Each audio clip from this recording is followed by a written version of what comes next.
Hi, this is the Philosophical Angle, and I am your host, Chris Angle. The purpose of the Philosophical Angle is to discuss concepts in current media and analyze them. And with me are my co-hosts, Rick Samuelson. Rick is a venture capitalist in the West Coast and graduated from Yale and Wharton. How you doing, Rick? Well, sir. And also with me is Remy Canario. Remy graduated from Vassar and is a political analyst. How you doing, Remy? Doing great, Chris. Thanks for having me. Remy is going to join us on audio only. So this week, the discussion is the comments that Ben Carson said the other day, and I'm going to put up a little visual here for everybody to follow along. And we're going to title it Dr. Carson's Laudable Thought. So Dr. Carson said the other day on TV, I think it was Meet the Press, I would not advocate that we put a Muslim in charge of this nation. I absolutely would not agree with that. And he said this because he thought that Islam contradicted important constitutional principles.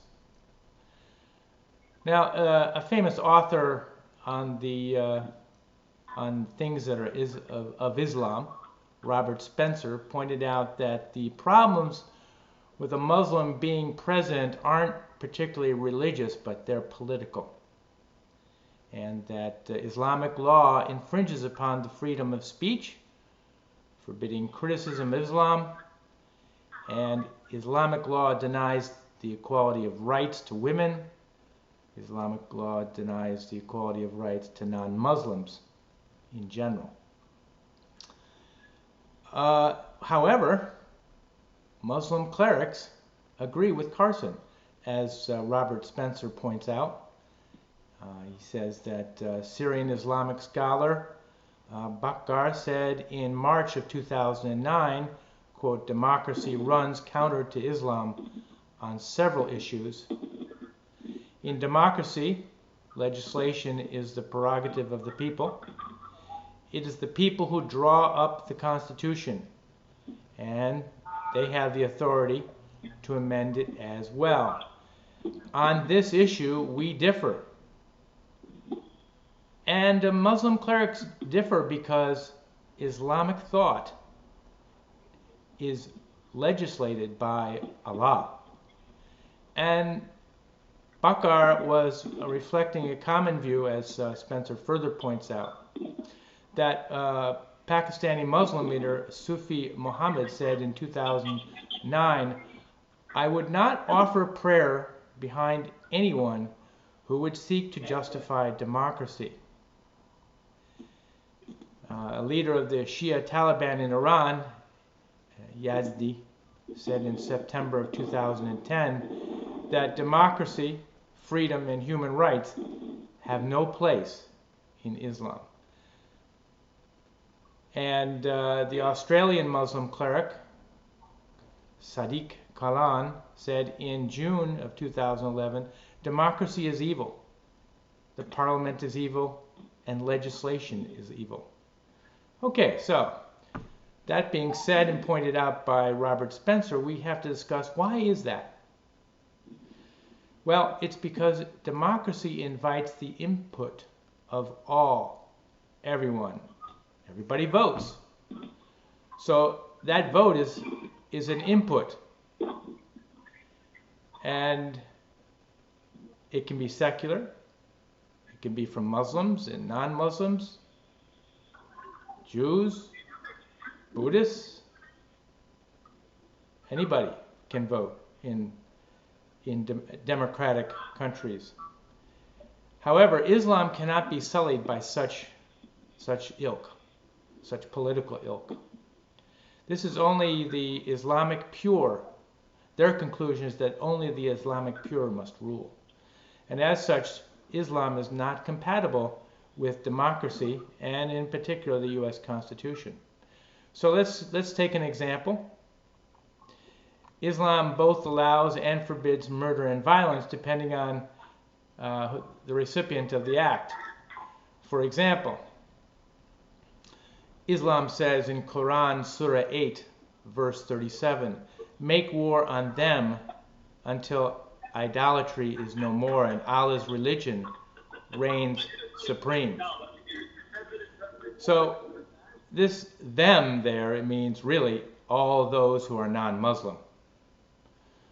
The Quran instructs us also not to make friendships with, I shouldn't say us, them I should say, the Muslims, with Jews and Christians.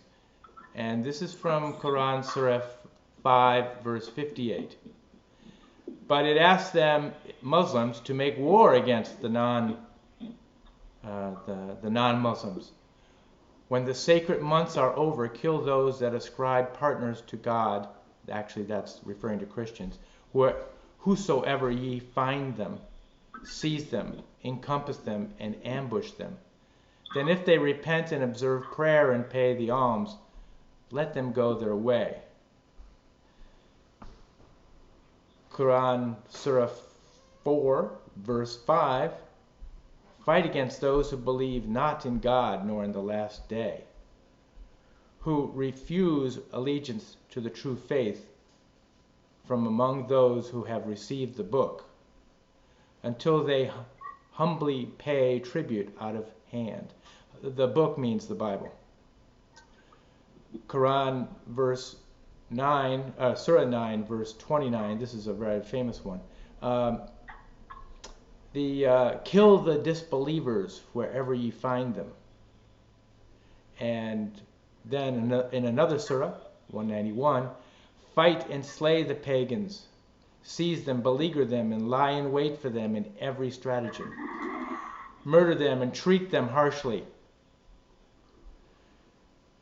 Further, another quotation from the Quran, seize ye him and bind ye him, and burn ye him in the blazing fire. Further, make him march in a chain whereof the length is 70 cubits. This was he that would not believe in Allah Most High, and would not encourage the feeding of the indigent.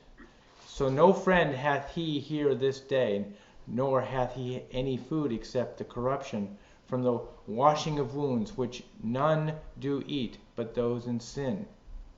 Strike off the heads of the disbelievers, and after making a wide slaughter among them, carefully tie up the remaining captives. From Quran Surah 47, verse 4. So as you can see, there's quite a few of these, quite a bit in the Quran about doing harm to the non-Muslim. And I'm going to do a couple more here. Instill terror into the hearts of the unbelievers, smite above their necks, and smite all their fingertips off them. Quran Surah 8, verse 12.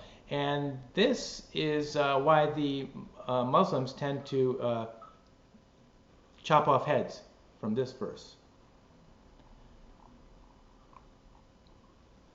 O Prophet, strive hard against the unbelievers and the hypocrites, and be stern against them. Their abode is hell, an evil refuge indeed. Quran Surah 9, verse 73. Well, as you can see, there's quite a few, and I'm going to skip down here, but the Muslims do not have to worry about personal responsibility in such actions, because Allah himself is really the one saying them. So all these passages above from the Quran really allow the Muslim to not have to worry about the responsibility of the slaying of the non-believer. They have no ethical burden to bear, because really the Quran instructs the Muslim that he is the very hand of Allah. And it comes from two verses that I can find. The two verses are, "It is not us who slay them, but Allah, in order that he might test the believers by a gracious trial from himself." Surah 8, verse 17. And Allah will punish them by our hands. Surah 9, verse 14. And so the Muslim must follow such behavior. Jihad is mandatory, as we see above. Unless we go forth for jihad, he will punish us with a grievous penalty and put others in our place. Surah 9, verse 38 and 39. And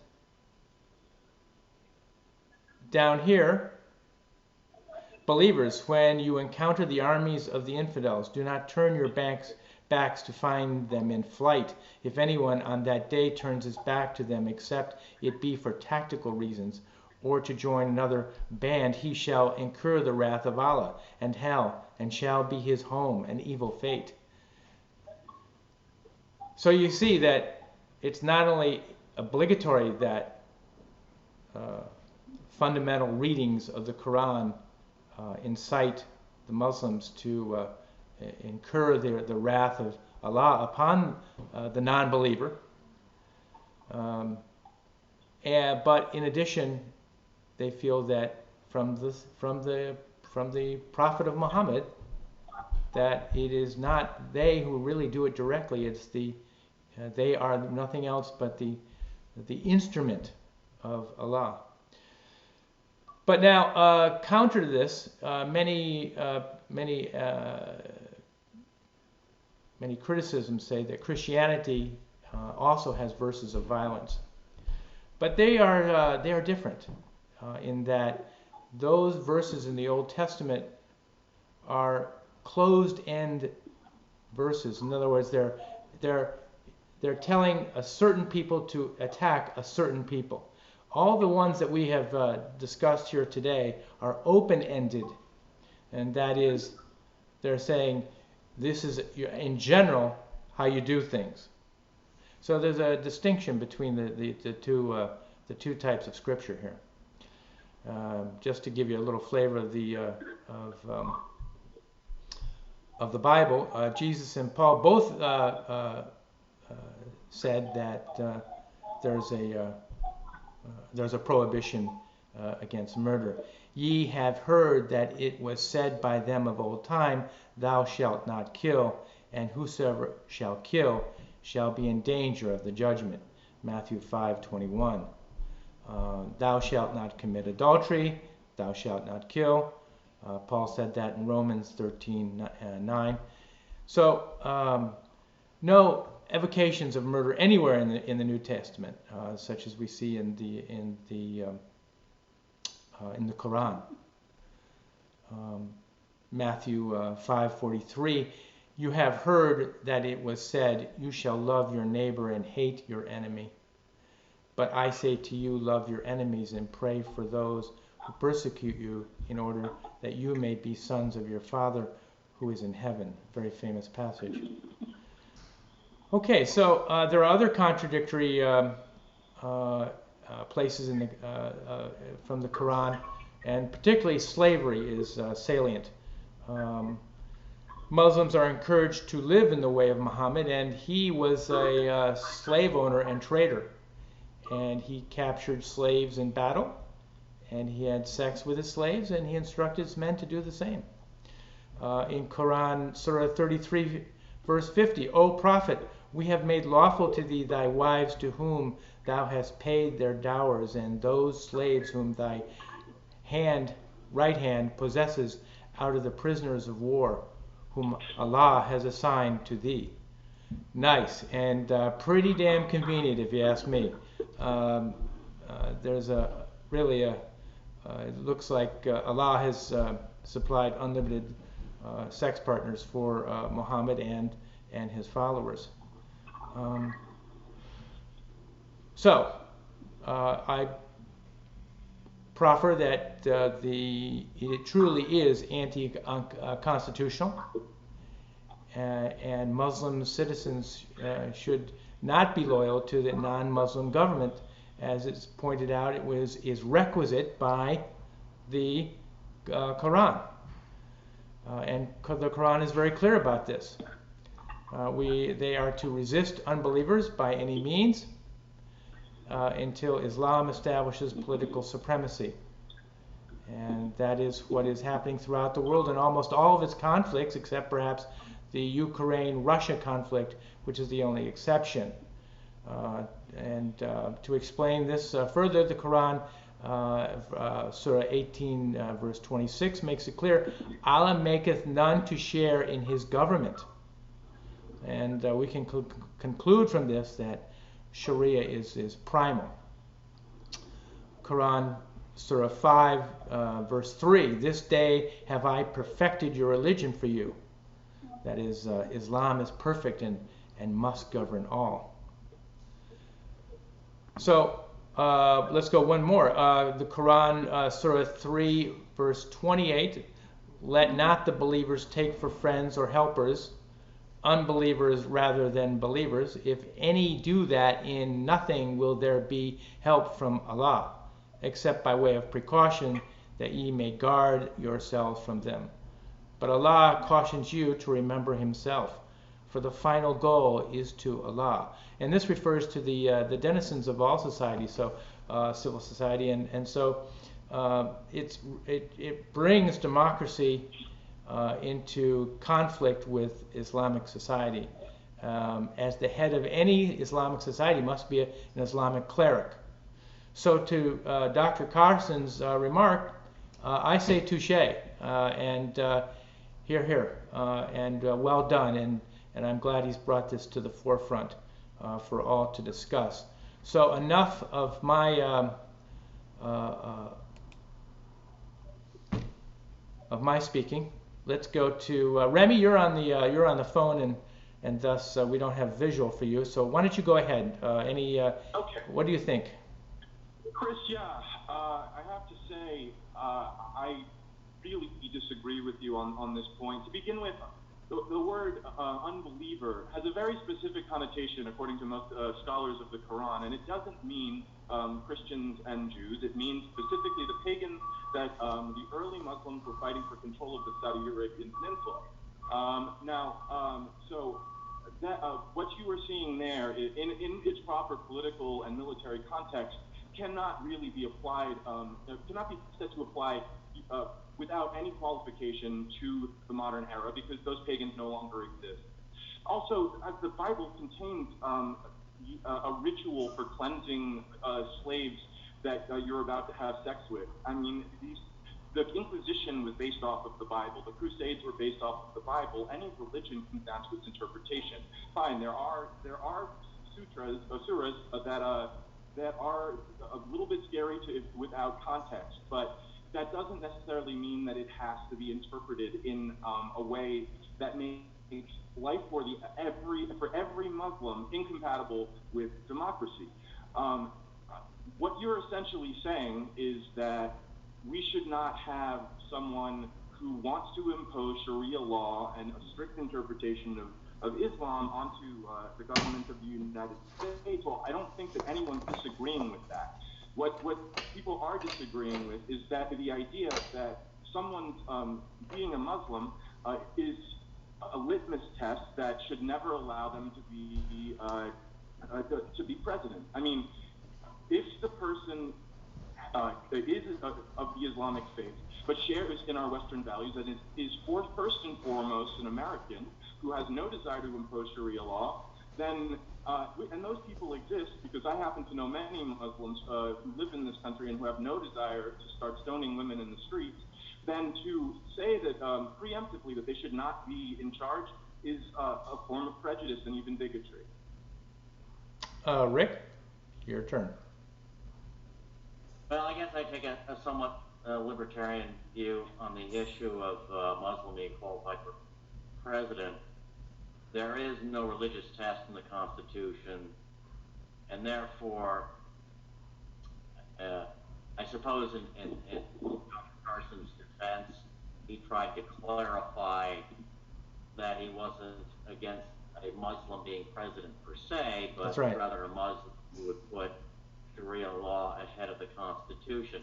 I guess my view is that if a Muslim becomes president and swears an oath to protect and defend the Constitution, that automatically means that that comes ahead of any personal considerations, including Sharia law. So I'm relaxed about that. If a Muslim could win the support of the majority of Americans, and that seems unlikely, so be it. On the other hand,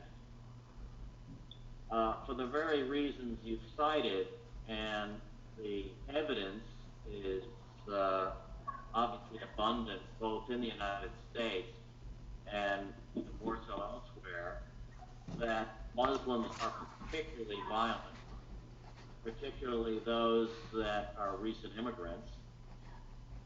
The fact that the United States has allowed, through negligence in its immigration policy, for people to actually come over here like the Sarnabs and kill American citizens is appalling. So that's why I call for a moratorium on Muslim immigration. We have not been able to successfully determine which of these Muslims are going to become violent. Many have, a far larger number than any other immigrant group, in very violent ways, as a percentage of the people that have come across. And until we sort out how you differentiate the wheat from the chaff, I would say there should be no Muslim immigration whatsoever. And in particular, the Syrian refugees should not be allowed in the United States. Okay. Do you have any statistics to back up that assertion? Because it's a very bold assertion that I don't believe is true. That Muslim immigrants commit crime at a greater rate than other immigrant groups, or that tend to commit less crime than the native population. I have a study, Remy, that utterly disproves that contention. It's along the lines of the welfare study I was just published, but that indicates that immigrants, even those that have been here for years and years and years, to the tune of 50%, use some form of welfare as compared to 30% amongst native-born Americans. What you're pointing out there is that the average immigrant is less well off than the average a native-born person. That seems pretty natural. They're leaving their life behind to come start something new. No, that's no excuse. But it doesn't. It's not an excuse to be not well off, to not have had time to amass assets or establish yourself in a job. I mean, their courage should be applauded. But it contradicts the narrative that somehow immigrants do not use welfare more than a native-born American. Oh, if you control for poverty, if you control for income, then we've looked at this, we've talked about this. The numbers even out. And moreover, to talk about their use of welfare programs without talking about their contributions to tax receipts is to beg the question. It's to basically only look at the bad without looking at the good, which is to say a straw man argument. So that's a tautology. I mean, you're rationalizing. At the end of the day, they do not enhance productivity in the United States. And unless you enhance productivity, which is something that consumers cannot by definition achieve, then you cannot increase by definition, this is basic economics, the overall welfare of the population. And that is one principal reason that revenue per family, revenue per capita in the United States continues to decline. That's right. Well, every basic macroeconomic model basically says that increased population growth increases the size of the economy. I mean, there are so many different arguments that can be made, but I really would like to get back to this idea that people of the Islamic faith who are immigrants commit dramatically more crime than any other immigrant group. Do you have any statistics, and where do they come from? Well, consider the fact that it's basically immigrant Muslims that caused 9/11. Consider the fact no, they weren't Muslims who shot up Fort Hood Consider the fact that it was immigrant Muslims who killed and injured hundreds of people at the Boston Marathon. I mean, the list of these incidents goes on and on and on. So you're saying you have anecdotal evidence? Hang on for a second. What other ethnic group has caused this horrific damage? Can you name one? But what are your statistics? You can tell compelling stories as much as you want, but we all know that isn't any more good. than 3,000 people died in 9/11. Yeah, sure. And how many people die every day because of gun violence? I mean, it's just you're using anecdotes, compelling anecdotes, to try to suggest something that is just patently false. Either you have your statistics or you don't. And in this case, what you're saying is hateful. Hateful? No, it isn't. I'm protecting fellow American citizens by putting. Well, I happen to consider that immigrant Muslims are also my fellow citizens. Risk of death.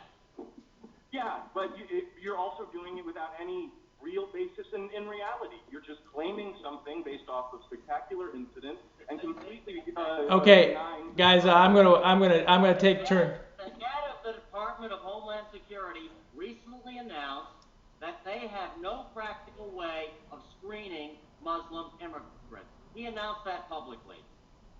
All right, I'd like to jump in, guys. It's good, guys. Remy, I'm going to jump in here and take a turn here. Just to add a global number to it, there's about 50 conflicts throughout the world in which about 48 are involved with Muslims, and so all of the violence since 9/11 there have been about 30,000 acts of terror by Muslims themselves, and so I can get you, and we will discuss this again, and next time I will have the statistics. But also, you stated that when they say unbelievers, going back to your initial remarks, you stated that unbelievers don't include us. I believe it does, because first of all, unbelievers are anybody that doesn't believe in Allah through the Muslim faith, and that includes Christians and Jews. And they particularly. Why then would they have the separate term, the people of the book, if it was all lumped? They do. They have that. They have that term, people of the book. Yeah. One who does not believe in one God. Yeah, that's right. But they believe Christians do not believe in one God.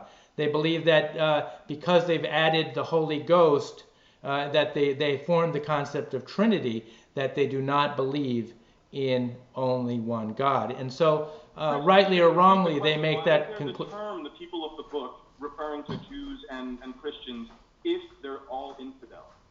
They are all infidels. And secondly, you also related that in that initially the Muslims conquered the Arabian Peninsula over the pagans, but at that time it was controlled by the Christians and the Jews, and that was 80%, and a small were also pagans, but they were all groups there, and the Muslims took it over from Christians and slaughtered them also, as well as the Jews, and took over almost the entire peninsula. So I just wanted to point that out before we conclude. So we have a couple of minutes left. You both get another 2 minutes each. Go ahead. Who would like to first? I'll go first. Go. I think that at the end of the day, the United States has been remarkably good at integrating its immigrant populations. Within one generation, everyone speaks English, and there has been success economically within the Muslim immigrant community. They are far better integrated than there are anywhere else in the world. I think that you can certainly cherry pick quotations from the Quran that, from an outside perspective, or from the perspective of looking at it like a fundamentalist, would seem to make being an Islamic American impossible. But I think that it is not your prerogative to choose someone else's Why not? interpretation of Why I'm not why is it my not prerogative? I am allowed to read the Quran, which I have done twice, and so I'm allowed to make my own conclusions. And I can tell you that these fundamental readings have influence on other people other than myself. They have influence on the very nature of the violence that has been caused by Muslim actions throughout the world in all their conflicts, which are many. Rick, you got the last word. We can agree. Remy, we only have 2 minutes left. Remy, we got 2 minutes left. I give Rick last word. Go ahead. Okay. I'm not concerned that as to whether a Muslim becomes states. I think that the fact that Dr. Carson has raised the issue and it's controversial and it's important. It's something that should be discussed. We remain extremely concerned that because the Department of Homeland Security just announced that they cannot screen for violent Muslims, that there should be a moratorium on Muslim immigration until that issue is addressed. The absolute priority of the U.S. government has to be to protect its existing citizenry, not to promote immigration and diversity. Okay, thanks very much, guys. I want to thank you for joining us on this episode of The Philosophical Angle, and we'll see you all next week. Thanks for joining us. Thank you. Thanks.